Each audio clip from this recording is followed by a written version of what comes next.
la Revolución Cubana.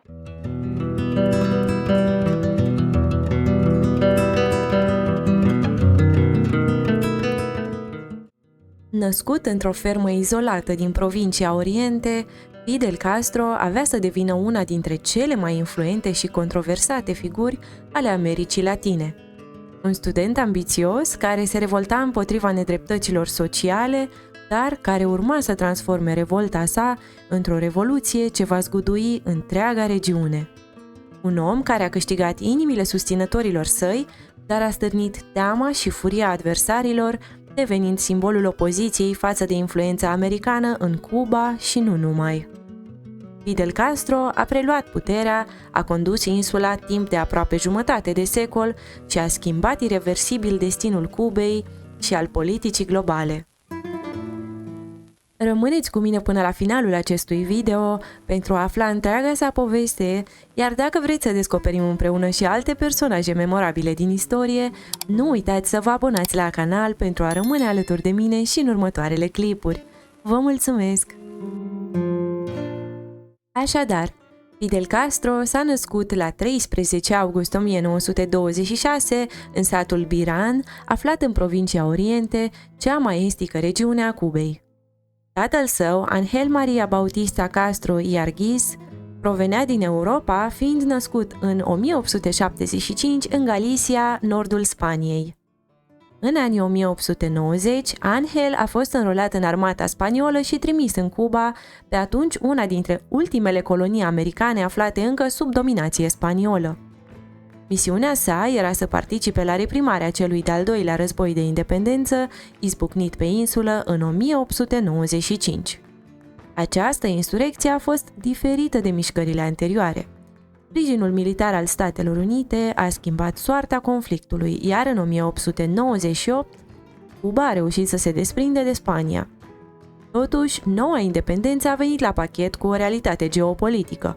Insula intra acum în sfera de influență a Washingtonului, o relație tensionată care avea să marcheze întreaga istorie cubaneză a secolului 20. După o scurtă întoarcere în Spania, Ángel Castro a emigrat definitiv în Cuba, sosind prin portul Havana în 1905. În primele decenii ale secolului 20, a lucrat în mai multe locuri, inclusiv ca muncitor pentru compania americană United Fruit Company, simbol al intereselor economice nord-americane în regiune. În anii 1920, tatăl lui Fidel Castro reușise deja să-și pună pe picioare propria afacere agricolă, recrutând muncitori pentru plantațiile de trestie de zahăr. La un moment dat avea peste 300 de angajați și legături solide cu firme americane active pe insulă. Astfel, Fidel s-a născut într-o familie cu resurse considerabile, o raritate pentru mediul rural cubanez.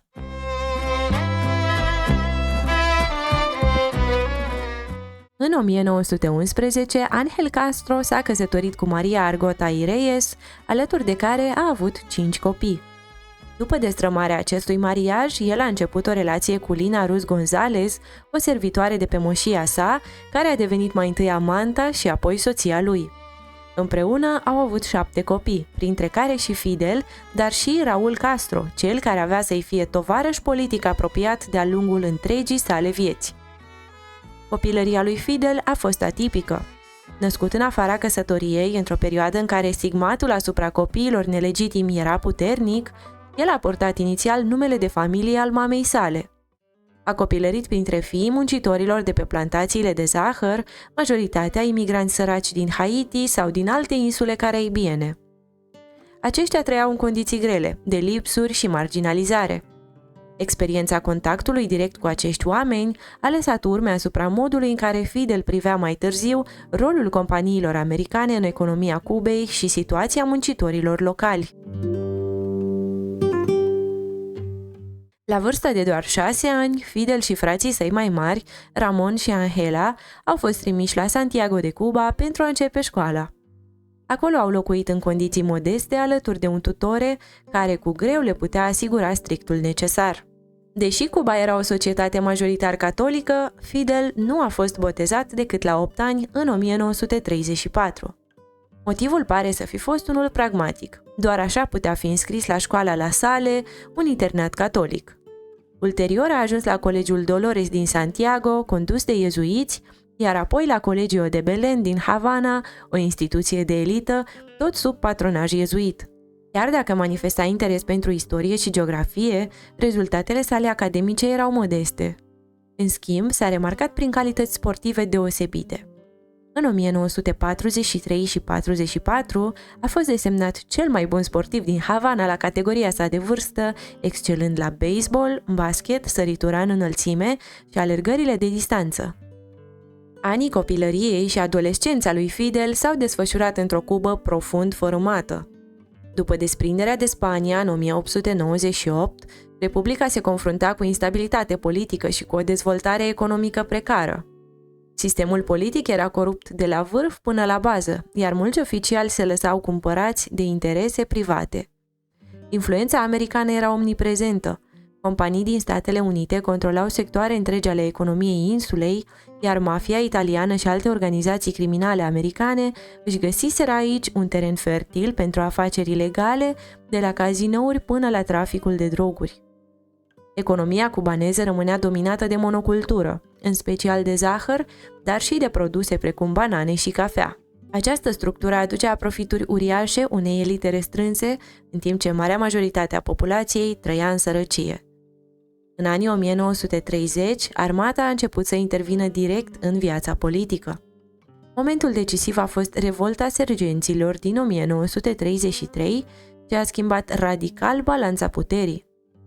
În fruntea militarilor se afla Fulgencio Batista, sergent devenit rapid o figură centrală a politicii cubaneze. Între 1940 și 1944, Batista a ocupat funcția de președinte, promovând o nouă Constituție, dar după terminarea mandatului s-a retras în Florida, Statele Unite. Retragerea sa nu a fost definitivă.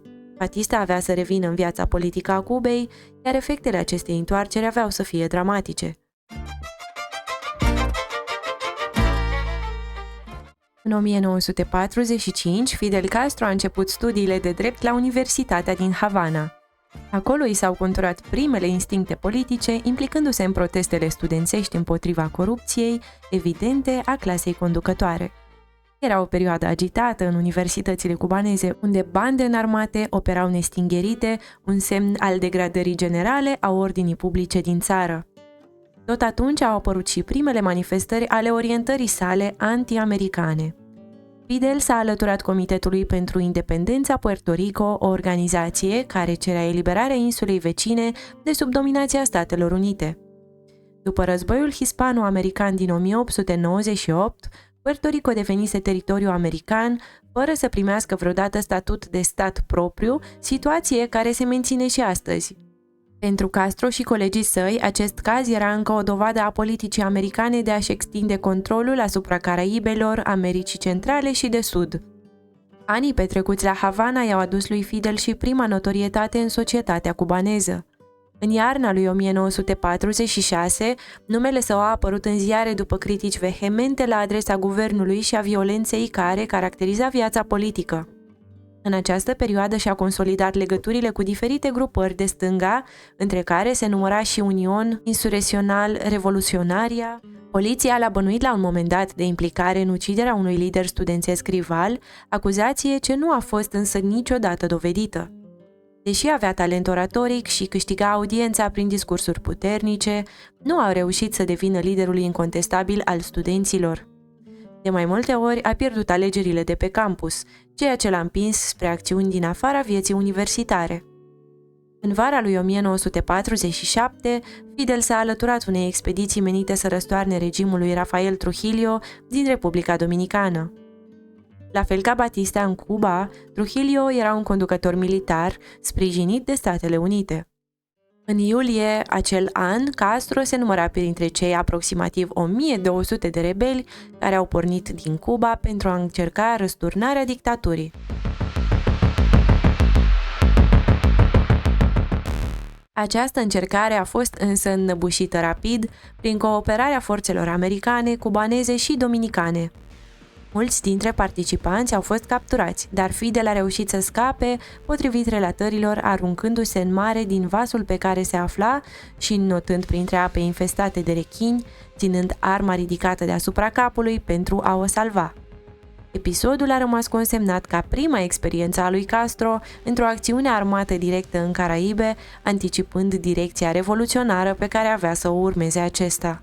După eșecul expediției din Republica Dominicană, activitatea revoluționară a lui Fidel Castro a început să se intensifice. S-a implicat tot mai vizibil în protestele studențești de la Havana împotriva guvernului, iar în cursul anului 1948 a călătorit în Panama, Venezuela și Columbia, unde s-a întâlnit cu grupări de stânga din regiune.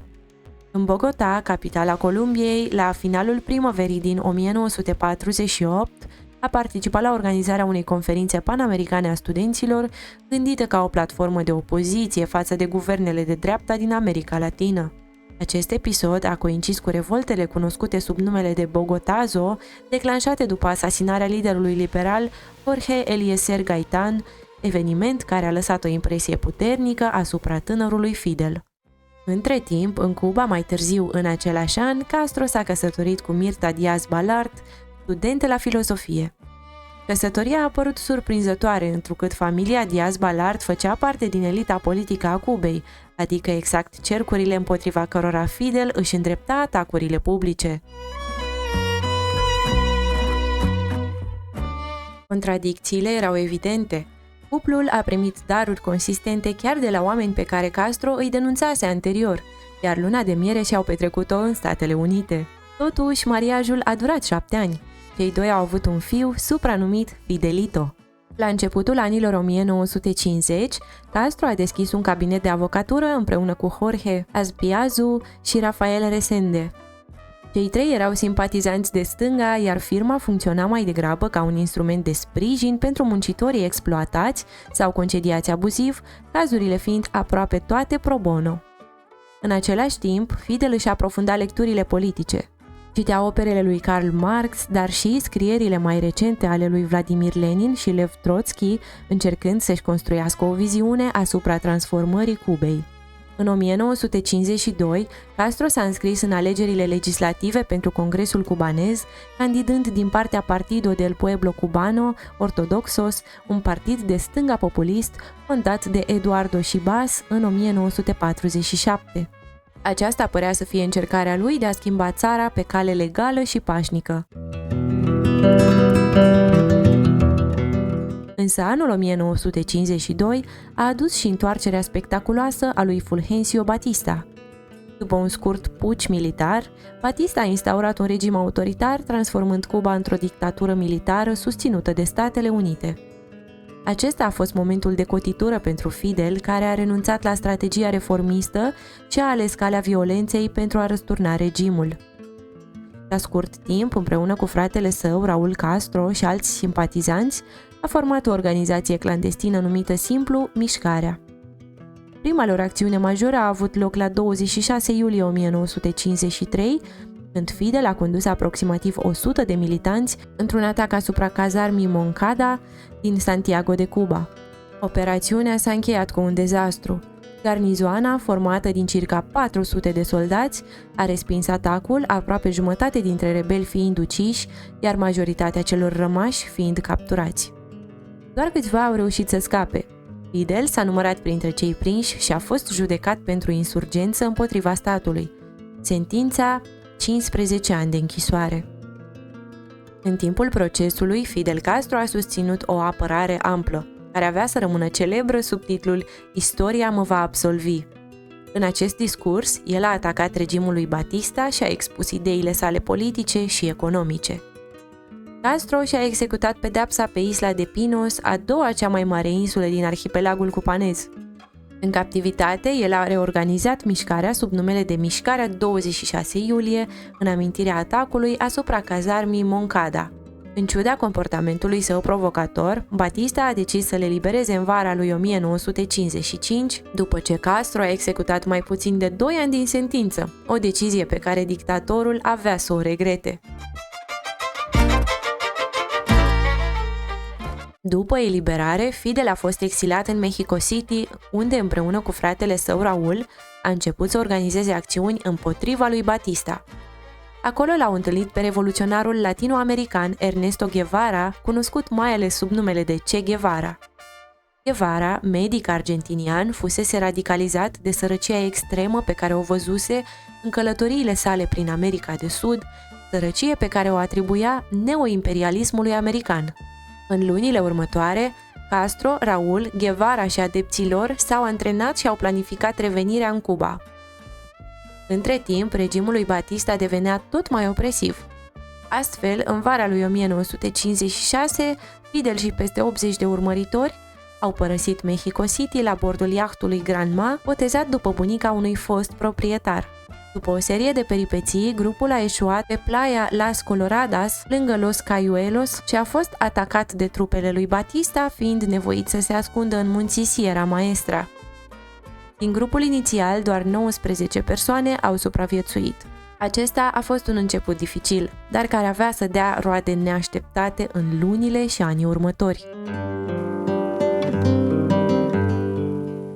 Din poziția relativ sigură din munți, Fidel și adepții săi au lansat un război de gherilă împotriva regimului Batista, organizând atacuri cu bombe asupra forțelor guvernamentale. Numărul lor a crescut treptat, pe măsură ce tot mai mulți se alăturau insurgenței. Atacurile vizau cazărmi guvernamentale pentru a obține arme și explozibili. Până în 1957, Castro conducea o mică armată în zonele rurale ale Cubei, iar alte grupuri militante se formau cu scopul răsturnării lui Batista. În consecință, până în 1958, trupele lui Batista erau tot mai presate de revoluționari. În vara acelui an, conflictul începea să încline balanța în favoarea lui Castro și a mișcării 26 iulie, pe măsură ce mulți soldați ai lui Batista începeau să părăsească posturile, revoltați de crimele împotriva civililor pe care erau obligați să le comită pentru a combate insurgența. La 31 decembrie 1958, Fulgencio Batista a demisionat și a părăsit Cuba, refugiindu-se în Republica Dominicană, luând cu el aproximativ 300 de milioane de dolari furați. La 2 ianuarie 1959, trupele lui Castro au ocupat simbolic cazarma Moncada, iar 6 zile mai târziu, pe 8 ianuarie, au intrat în Havana.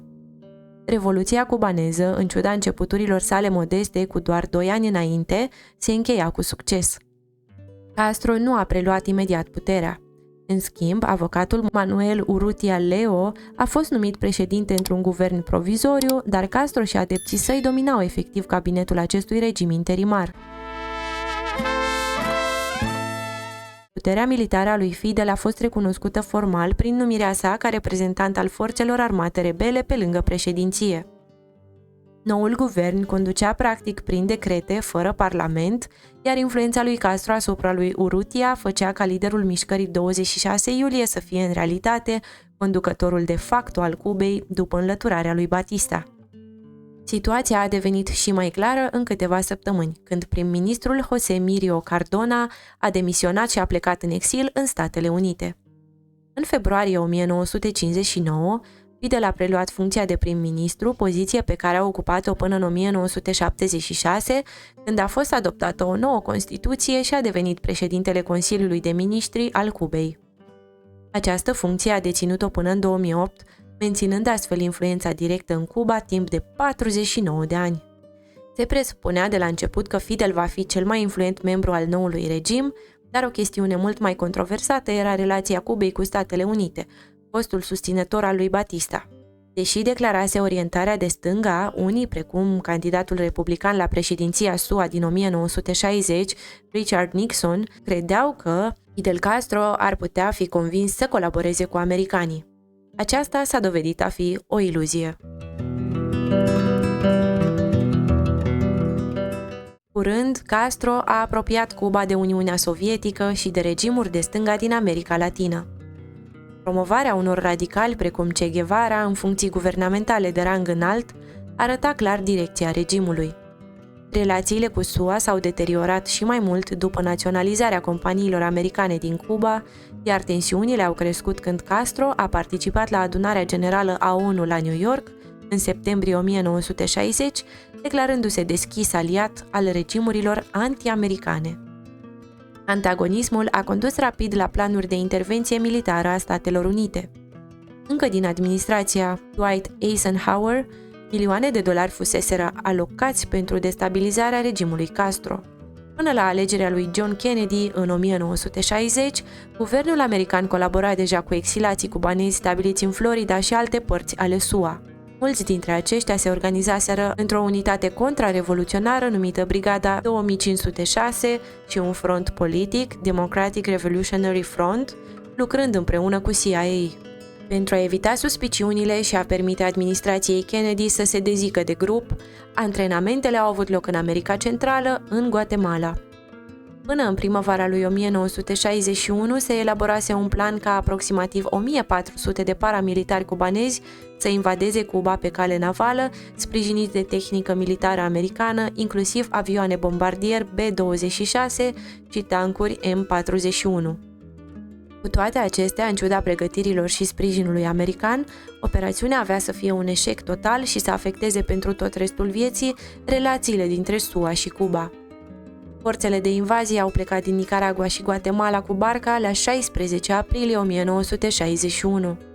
Cu o zi înainte, Statele Unite bombardaseră mai multe obiective din Cuba. În dimineața de 17 aprilie 1961, cei aproximativ 1400 de paramilitari cubanezi au început debarcarea pe coasta sudică a insulei, într-un golf numit Golfo de Cazones, cunoscut mai târziu ca Baia Porcilor. În câteva ore, Brigada 2506 s-a angajat într-un schimb de focuri cu o miliție locală, oferind suficient timp lui Castro și guvernului său de la Havana să reacționeze. Fidel a ordonat capitanului José Ramón Fernández să lanseze un contraatac, iar în orele următoare au început bombardamentele menite să distrugă flota invadatorilor. După ce planul a fost pus în aplicare și ruta de retragere a brigăzii 2506 a fost blocată, trupele lui Castro au intervenit, Fidel preluând controlul personal al operațiunii. Inițial, invazia trebuia să beneficieze de sprijin aerian american, dar administrația Kennedy a renunțat la această opțiune. Fără suport aerian și cu ieșirea blocată, forța de invazie era sortită eșecului. Pe 20 aprilie, la puțin peste 3 zile de la debarcare, Brigada 2506 s-a predat, pierzând deja 118 oameni, iar sute de alții fiind răniți. În total, peste 1200 de paramilitari cubanezi au fost capturați de regimul Castro. Reacția la dezastruoasa invazie a fost multiplă. Pentru Castro, aceasta reprezenta o victorie clară împotriva imperialismului american, pe care regimul său îl acuza că opresează și încearcă să controleze America Latină. În schimb, pentru administrația Kennedy, invazia a fost un dezastru de politică externă. Statele Unite erau expuse public ca participând la conspirație pentru răsturnarea unui guvern străin, iar modul în care operațiunea fusese gestionată părea militar neprofesionist.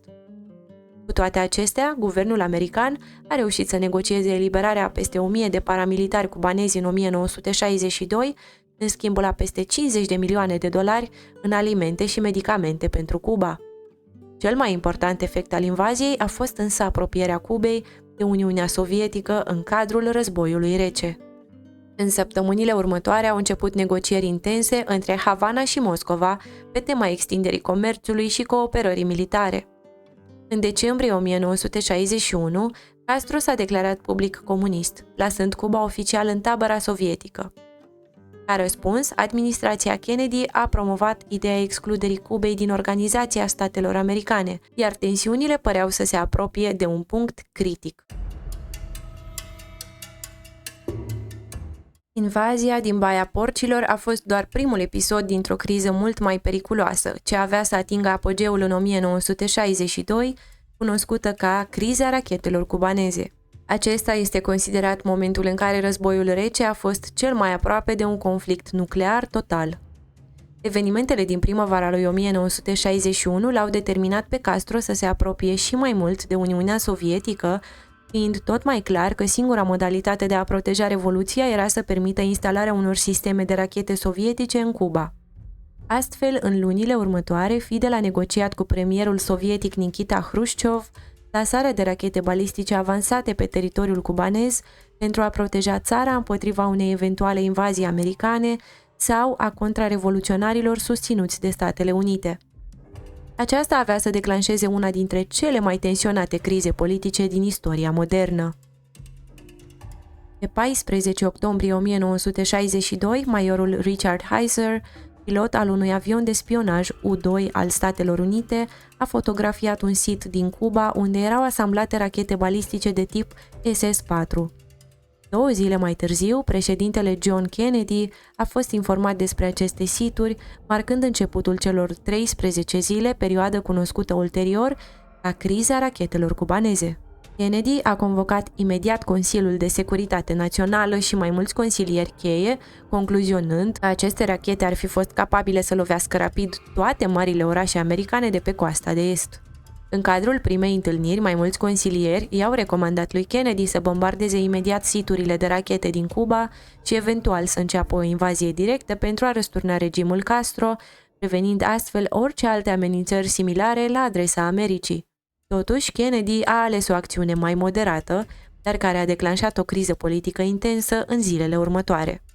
Criza s-a desfășurat în principal între Washington și Moscova, chiar dacă focoasele nucleare erau amplasate pe teritoriul cubanez și implicau direct regimul lui Castro. Strategia politică era ca Uniunea Sovietică să ofere Cubei ajutor financiar și militar extins, în schimbul permisiunii de a amplasa rachete pe teritoriul insulei. Pentru sovietici, acest lucru era considerat strategic acceptabil, mai ales că Statele Unite și amplasaseră deja rachete balistice și nucleare în regiuni la fel de apropiate ca Uniunea Sovietică, precum Turcia. Khrushchev și membrii importanți ai guvernului sovietic considerau că pot instala rachete nucleare în Cuba, la fel cum Statele Unite le plasaseră în Turcia, pentru a menține un echilibru strategic. Totuși, raționamentul lor avea să fie testat într-un mod care, în final, le va servi interesele pe termen lung. Criza s-a adâncit în zilele următoare primei întâlniri din 16 octombrie 1962. Pe 22 octombrie, după ce schimburile diplomatice inițiale au eșuat, guvernul american a ordonat ceea ce a fost numit carantină pentru orice nave care intrau sau părăseau Cuba. Termenul de blocadă a fost evitat deoarece, conform anumitor definiții legale, ar fi fost considerat o declarație de război împotriva Cubei. Avioanele și navele americane au fost desfășurate rapid în Caraibele de Vest pentru a monitoriza toate navele ce încercau să intre în Cuba și a verifica dacă transportau echipament militar. În aceeași seară, Kennedy a susținut un discurs televizat, afirmând că orice atac pornit din Cuba împotriva unei țări din emisfera vestică va fi considerat un atac al Uniunii Sovietice asupra Statelor Unite. El a explicat că scopul carantinei era să prevină sosirea de noi echipamente militare sovietice, dar nu să oprească toate bunurile civile care intrau în țară, spre deosebire de blocada Berlinului din 1948. Următorul pas depindea de comunitatea internațională și de guvernul lui Khrushchev. În zilele următoare, criza s-a intensificat pe măsură ce aliații Statelor Unite și cei ai Uniunii Sovietice și-au crescut retorica și disponibilitatea de a interveni militar în sprijinul partenerilor lor. Pe 24 octombrie, Papa Ioan al XIII-lea a lansat un apel pentru ca ambele părți să reflecteze asupra consecințelor acțiunilor lor.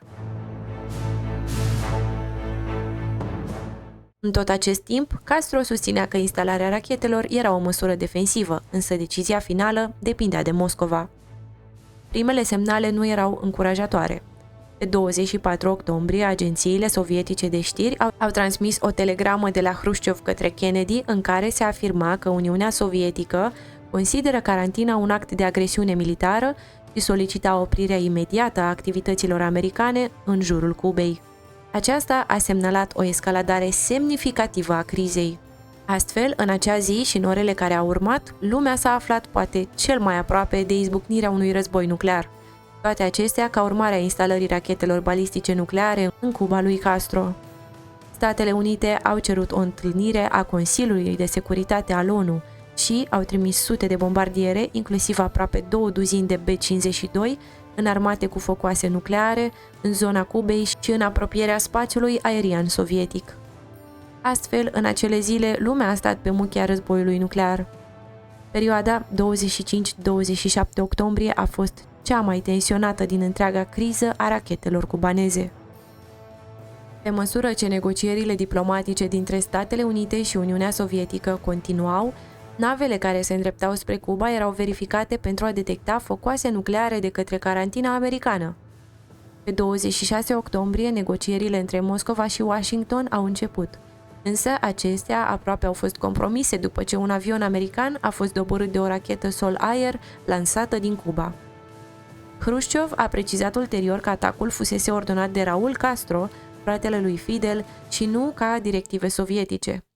În Washington s-a luat în calcul invadarea Cubei în cazul unui nou incident, dar rațiunea a prevalat.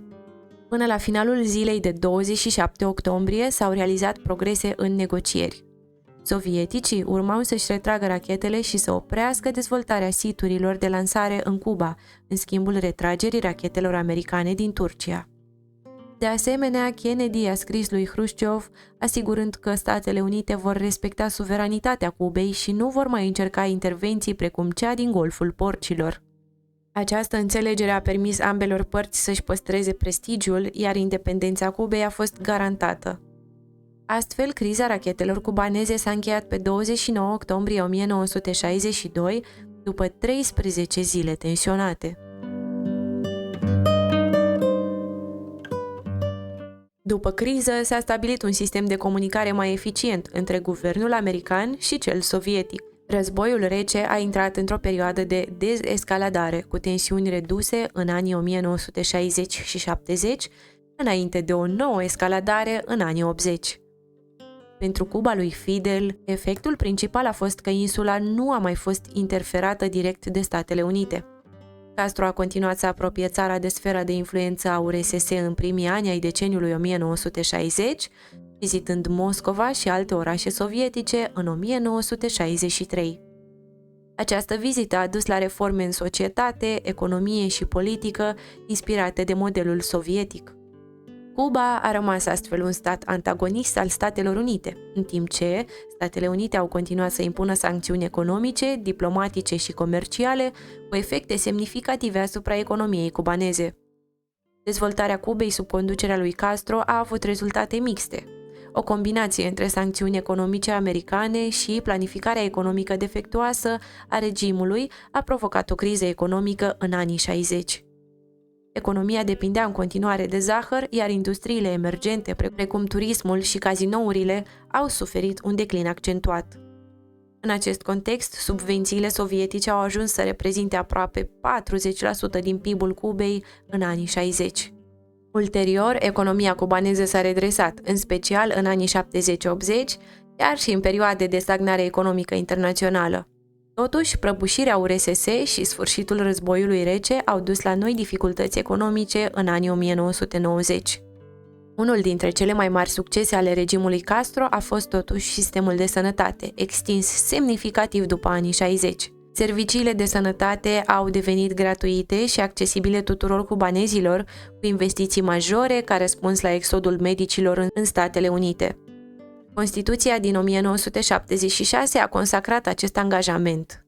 Raportul medici-pacienți a crescut de la 9,2 la 60 de medici la 10.000 de locuitori între 1958 și 1999.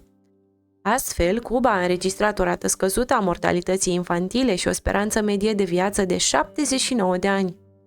În plus, în anii 90 și 2000, Cuba a redus răspândirea HIV și a dezvoltat intervenții medicale inovative, inclusiv un vaccin revoluționar pentru cancerul pulmonar.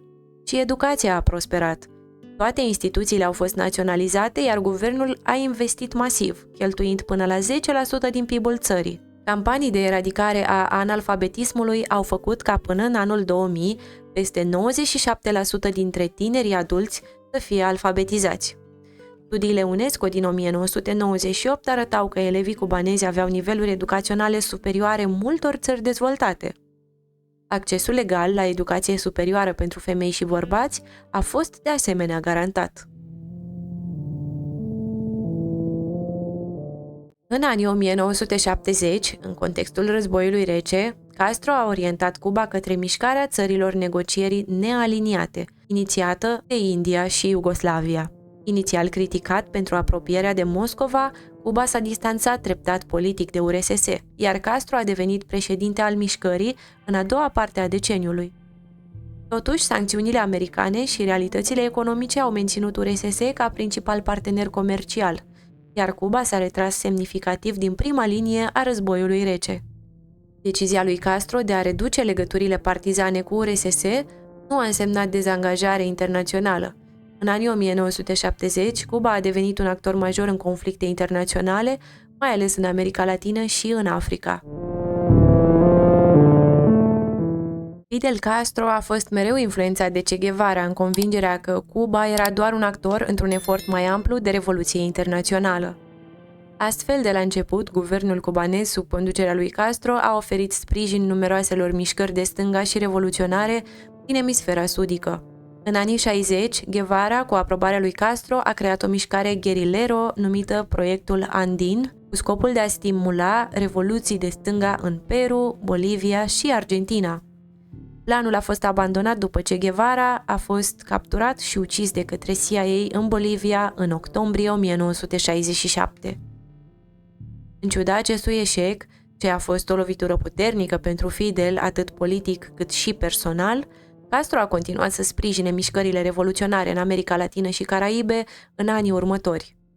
În anii 1970, activitatea sa internațională s-a concentrat pe Africa, unde a sprijinit revoluții și conflicte civile. La mijlocul anilor 60, el și Guevara au susținut rebelii din Congo împotriva unui regim sprijinit de americani. În anii 70, Castro a numit Africa cel mai slab lanț din lanțul imperialist. În 1975, sute de consilieri militari cubanezi au fost trimiși în Angola, unde izbucnise un război civil după independența țării față de Portugalia. Aceștia sprijineau mișcarea populară comunistă pentru eliberarea Angolei împotriva Uniunii Naționale pentru Independența Totală a Angolei, susținută de Occident. Implicarea Cubei a marcat începutul unui rol major în războiul civil angolez, care avea să dureze în diverse forme 27 de ani. Până în 1991, peste 370.000 de militari cubanezi și alți 50.000 de civili, medici, asistente și tehnicieni au activat în Angola, ceea ce însemna că aproape 5% din populația Cubei era implicată în primii 15 ani ai războiului. Angola nu a fost singurul front african. Cuba a fost implicată și în conflicte civile și revoluții în țări precum Somalia și Madagascar la finalul anilor 70. În ciuda implicării crescânde în sprijinirea revoluțiilor din Africa, relațiile Cubei cu Statele Unite și aliații săi s-au îmbunătățit ușor în ultima parte a deceniului.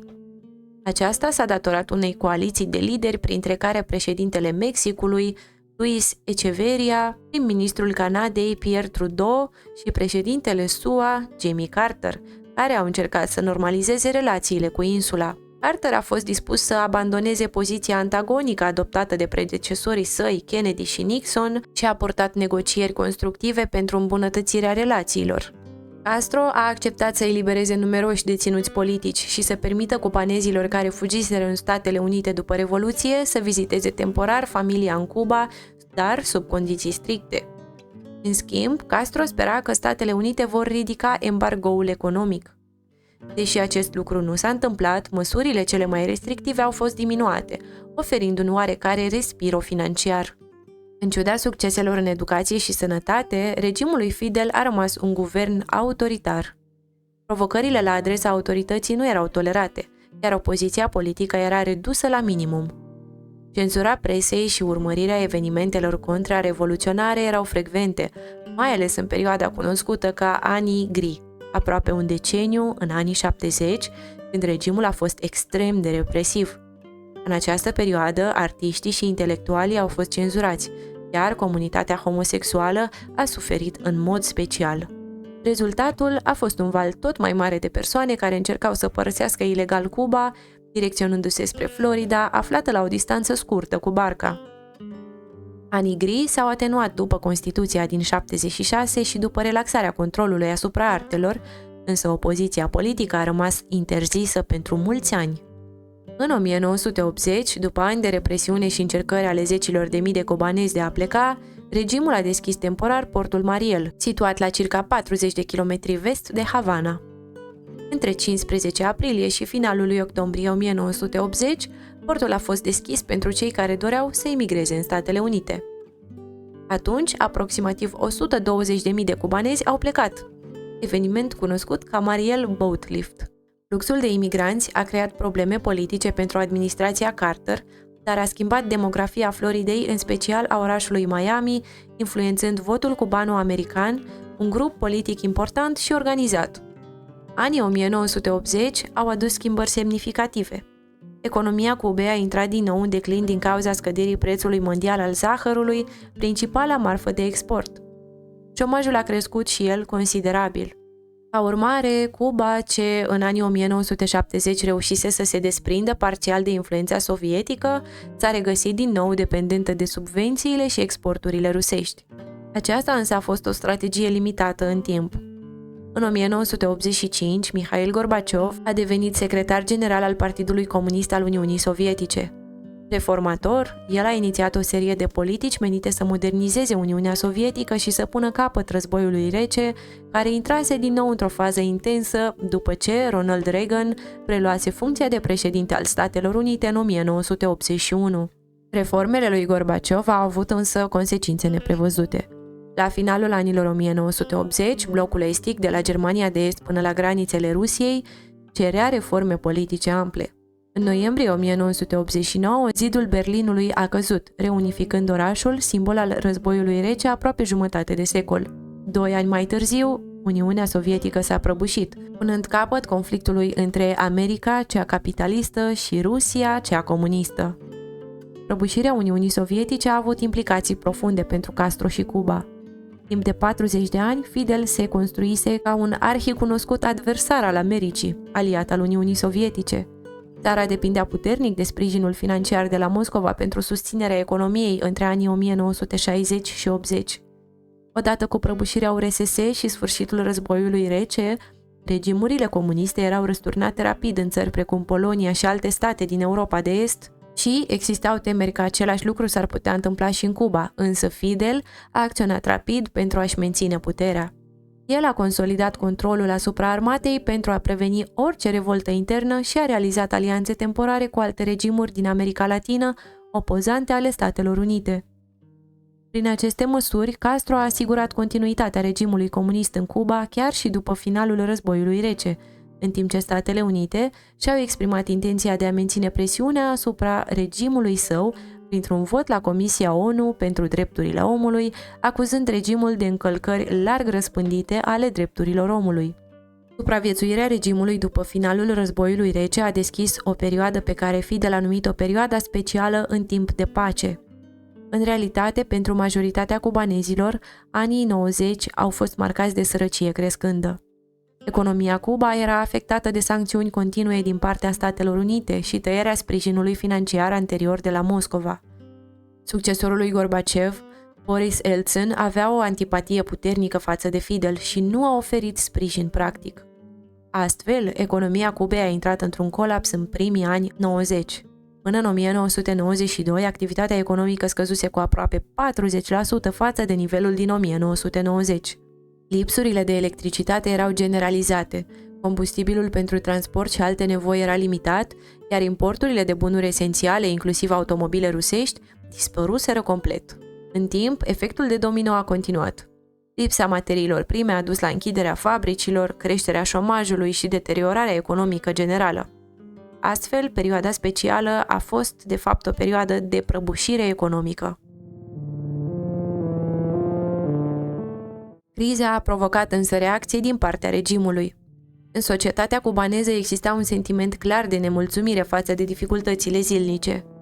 Pentru a preveni revolte, guvernul a început din 1991 implementarea de măsuri economice parțiale, permițând funcționarea unor industrii private și utilizarea dolarului american ca monedă alternativă. De asemenea, au fost inițiate reforme politice menite să facă guvernul mai reprezentativ și să încurajeze promovarea liderilor mai tineri, înlocuind cadrele vechi, inclusiv pe cele care participaseră la Revoluție în anii 50. Relaxarea restricțiilor de călătorie a contribuit semnificativ la revitalizarea economiei, turismul devenind sectorul cel mai important, înlocuind treptat producția de zahăr. Până în 1996, deficitul bugetar aproape dispăruse și investițiile străine creșteau, deși au existat critici privind trădarea idealurilor socialiste ale Revoluției. Chiar și cu această dereglementare parțială a economiei, Fidel și-a menținut imaginea de adversar al capitalismului pe scena mondială, sprijinind regimuri ostile Statelor Unite și puterilor occidentale. Castro a fost un critic constant al apartheidului din Africa de Sud, iar implicarea Cubei în războiul civil din Angola a inclus și sprijin pentru disidenți sud-africani. Ca prieten de lungă durată al liderului anti-apartheid Nelson Mandela, Fidel Castro a fost invitat să participe la învestirea lui Mandela ca primul președinte de culoare al Africii de Sud în 1994. Mai controversată a fost însă conducerea de către Castro a unei noi alianțe de state latino-americane care susțineau o poziție anti-americană și promovau socialismul. În această privință, Fidel a fost cel mai apropiat de Hugo Chavez din Venezuela, oferind expertiză medicală cubaneză în schimbul petrolului venezuelean. Alte țări, precum Bolivia, s-au asociat cu ceea ce avea să fie cunoscut drept Pink Tide, deși prăbușirea politică și economică ulterioară a Venezuelei a afectat considerabil reputația acestei inițiative. În perioada post-război rece, viața personală a lui Castro a devenit de asemenea un subiect de interes. În 1993, fiica sa a fugit în Statele Unite, cerând azil și criticând pe larg regimul tatălui său. Viața privată a lui Fidel a rămas strict protejată și neconvențională. S-a căsătorit de cel puțin 2 ori și a avut mai multe relații de lungă durată. Cu soția sa, Dalia Soto del Valle, a avut 5 fii, dar a avut și alți copii din alte relații. Cel mai apropiat dintre toți a rămas fratele său mai tânăr, Raul Castro, asociat de decenii în conducerea țării. Deși era șeful regimului comunist, Fidel nu s-a ferit de avantajele materiale, având o proprietate mare, Punto Cero, în Havana, precum și alte reședințe și circulând adesea cu limuzina. Imaginea publică a fost însă atent construită. Castro apărea aproape întotdeauna în uniformă militară verde, fiind cunoscut sub numele de comandante. În 2003, Adunarea Națională a Cubei i-a acordat un mandat suplimentar de 5 ani, dar în iulie 2006, Fidel a transferat provizoriu puterea fratelui său, Raul, inițial pentru a-și recupera sănătatea după o operație intestinală serioasă, prima de când a preluat puterea în 1959.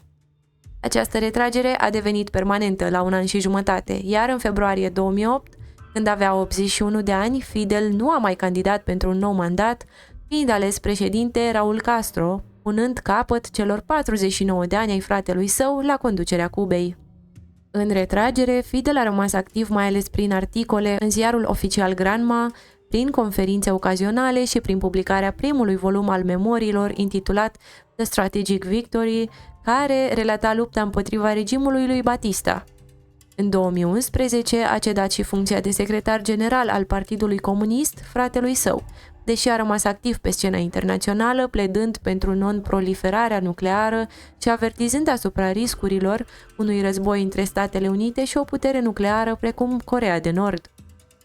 Totuși, nu s-a întâlnit cu președintele Barack Obama în martie 2016, primul șef de stat american care a vizitat Cuba după Revoluție.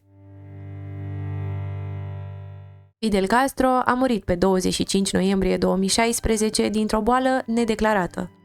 Procesiunea funerară a urmat ruta pe care revoluționarii o străbătuseră în 1958 și 59, iar cenușa sa a fost îngropată în cimitirul Santa Ifigenia din Santiago de Cuba.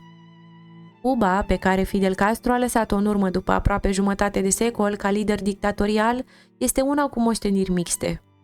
În prezent, țara continuă să fie condusă de Partidul Comunist, ca stat autoritar, cu un singur partid, într-un mod similar cu alte regiuni comuniste, precum China, care au supraviețuit sfârșitului războiului rece.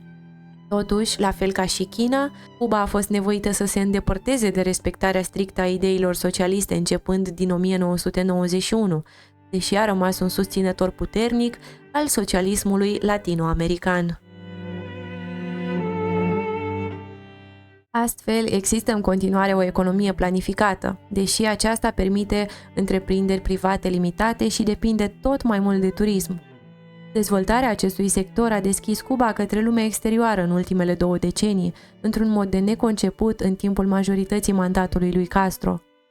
Totuși, viața cubanezilor este încă afectată de mai multe probleme. Țara are un record slab în domeniul drepturilor omului și unul dintre cele mai deficitare standarde în ceea ce privește libertatea presei. Economia rămâne subdezvoltată și continuă să fie afectată de sancțiuni internaționale. Reforme politice și economice recente oferă însă perspective pentru o societate și o economie mai deschisă în viitorul apropiat. Fidel Castro a avut o carieră politică lungă și dificil de evaluat. A început ca revoluționar latino-american, dorind să elimine influența americană din Cuba și să reformeze politica internă. Nu se poate nega faptul că, la începutul Revoluției cubaneze, în anii 50, insula era afectată de corupție și abuzuri guvernamentale, epitomizate de regimul lui Fulgencio Batista, ceea ce dădea legitimitate acțiunilor revoluționare. Cu toate acestea, modul în care revoluția a avut loc a atras rapid Cuba sub influența politică a Uniunii Sovietice, transformând țara într-un actor central al războiului rece, într-un loc faimos pentru apropierea de conflictul nuclear între Statele Unite și URSS. Cel mai de durată impact a fost însă faptul că Cuba continuă să opereze sub sancțiuni economice impuse de SUA de peste 60 de ani, care au afectat dezvoltarea economică a țării pe toată durata conducerii lui Castro. Oricare ar fi circumstanțele Revoluției și rolul Cubei în războiul rece, anii următori permit o evaluare a domniei lui Fidel. În principiu, aceasta arată o moștenire mixtă. Unele reforme și inovații introduse în societatea cubaneză au fost extrem de pozitive. Cuba beneficiază acum de un sistem de educație și sănătate accesibil tuturor, care ar fi invidiat de cetățenii americani care trebuie să plătească sume mari pentru universități și asigurări private. Datorită acestui sistem, Cuba a reușit realizări medicale remarcabile și contribuie la eforturi internaționale de asistență medicală. Totuși, în contrast, Cuba, sub conducerea lui Castro, a fost un regim autoritar și represiv, care a persecutat o mare parte a populației pentru a menține puterea necontestată a liderului și a apropiaților săi. Fidel Castro poate fi văzut ca un lider care a demonstrat cum comunismul poate aduce beneficii cetățenilor în educație și sănătate, dar a lăsat în urmă o moștenire întunecată, marcată de represiune și de autoritarism. Iar acum a venit momentul pentru întrebarea zilei. Ce preț credeți că plătesc noile generații pentru visurile și deciziile unui singur om? Lăsați-mi, vă rog, un comentariu cu gândurile voastre, deoarece sunt foarte curioasă să le aflu. De asemenea, dacă acest video vi s-a părut interesant și ați ascultat până aici, atunci vă invit pe canalul meu, unde veți regăsi multe alte clipuri interesante despre personaje fascinante din istorie. Eu am fost Cristina și dacă v-a plăcut acest video și vreți să vedeți mai multe episoade dedicate figurilor și evenimentelor marcante din istorie, nu uitați să dați un like și să vă abonați la canal. Apăsați, vă rog, și pe clopoțel pentru a fi primii care află când postez un nou videoclip. Vă mulțumesc pentru timpul acordat. Pe data viitoare!